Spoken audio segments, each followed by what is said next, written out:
Ooh.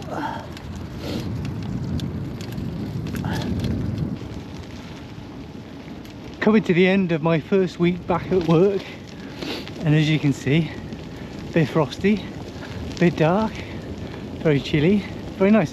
One of the hardest things to do is to keep doing what you're doing sometimes. Yeah, the cycle path is a bit sketchy in places. It was below freezing last night, and it's a bit damp, but to be honest, because the cycle path is a bit mucky, it's got, you know, a bit of dirt and leaves and stuff on it, that gives you plenty of traction.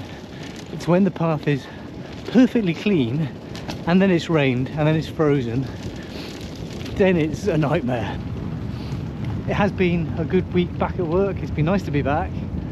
I really enjoy my job, but I've been doing it for a long time, been making these videos for a long time, been cycling to work every day for a long time, been doing the same thing for a long time, although it does keep changing, keeps getting more and more challenging.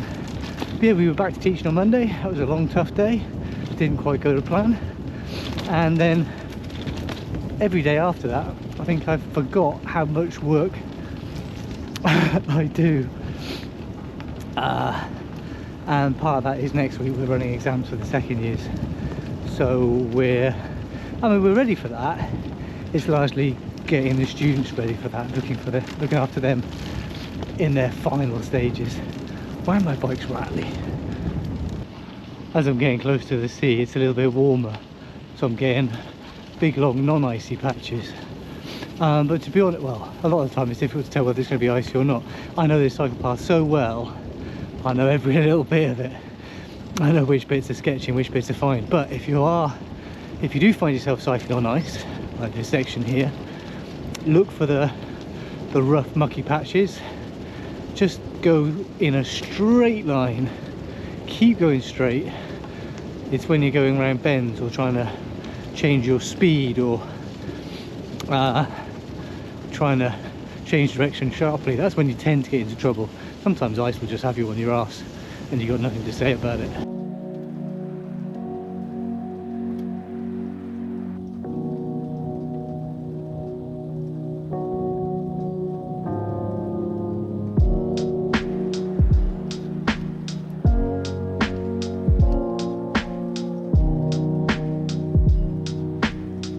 Pond's frozen, completely frozen over. Well, it does this, not too much of a surprise. The geese are over there. Geese are over there being cold.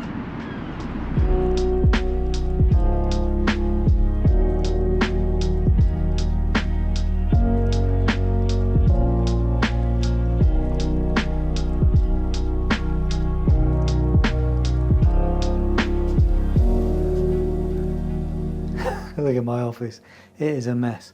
There will be no New Year's resolution about tidying offices this year.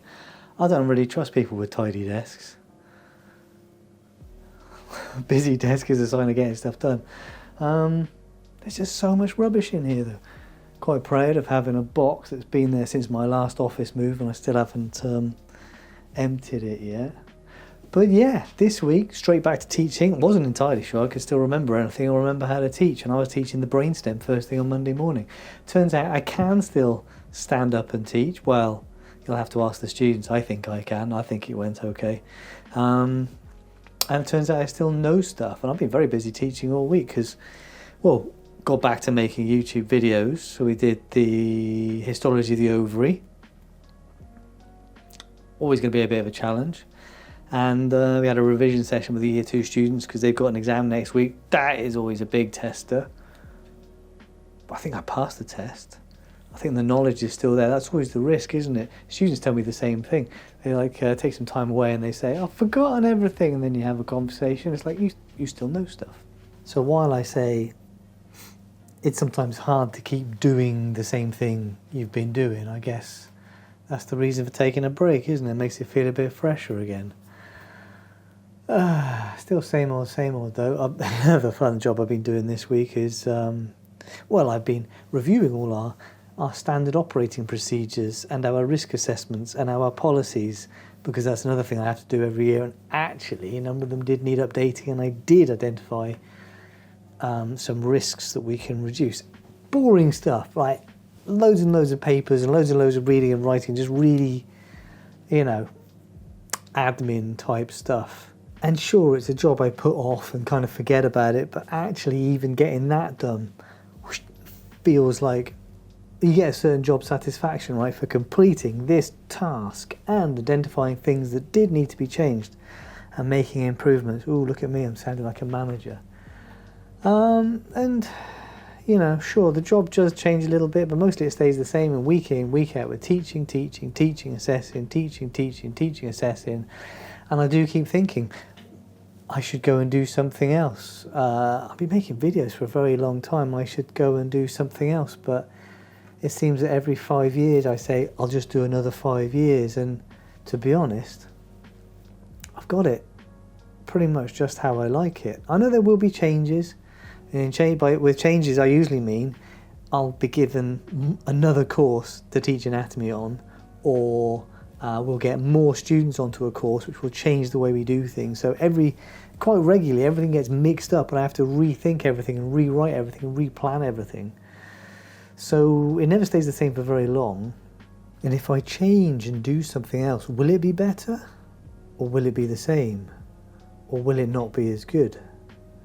Is the grass green on the other side? I don't know.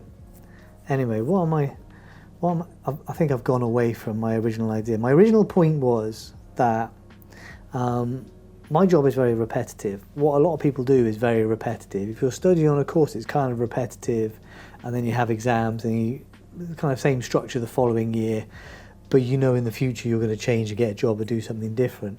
And I find that there are dips in this where you feel a bit low. I think it's quite common this time of year, right, where you've had a break over Christmas and you've gone away and you've maybe had some time to yourself, and you come back to work and it's like, I did not realise how much I do. I'm so tired already. Can I keep doing what I've been doing? And I think ultra running is the best example. You go through these really dark patches where you're tired, you don't feel good, and you're questioning all your decisions, and you keep going. And with practice, you learn that when you hit that patch, it's not going to last forever.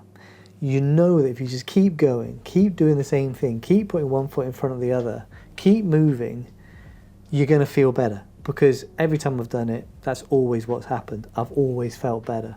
And with ultra running, to be honest, the trick is caffeine and sugar. Really, the trick is to keep putting the sugar in so you don't get that low. I think it's the sugar that dips me down again. But you keep putting that sugar in and then you come back up again.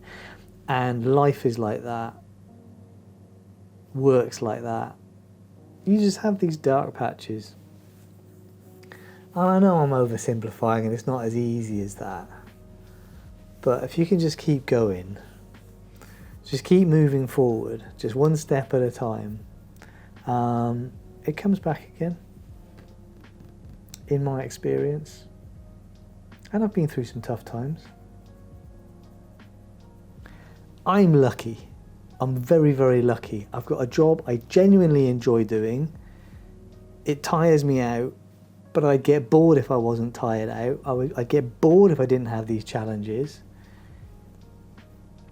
But my luckiest bit is the students I get to work with. They're so good, they're so interesting, they really push me, and my job satisfaction comes from seeing them pass their exams, which is demonstrating to me they have the knowledge that they need, which comes as a result of me, if not directly teaching them, making sure everything runs. They pass the exams, they go into the next year, they pass those exams, and then there's somebody else's problem. I don't see them for a couple of years. And then I see them graduate, and then I see them become doctors, and then they come back. That is the greatest satisfaction. I think that is why I find it hard to go and do something else, because I don't think I could, I don't want to give that up. That I really, really enjoy that. I see it happening. And it's incredibly satisfying to me. And yeah, I know I should be doing some proper research, but I can't fit it all in. And 1 year, all the students will pass all the exams. and I won't have to run any resits. To be honest, a lot of the time I run resit exams because some students haven't been able to sit the exams through illness or something that's gone wrong, right? But 1 year, maybe, everybody will pass, everything will go right, and I won't have to run any resits, and I will have the biggest summer holiday ever. That's not my primary motivation though. The main one is seeing them succeed. And of course, if they don't succeed first time and they succeed the second time, honestly, that feels even better.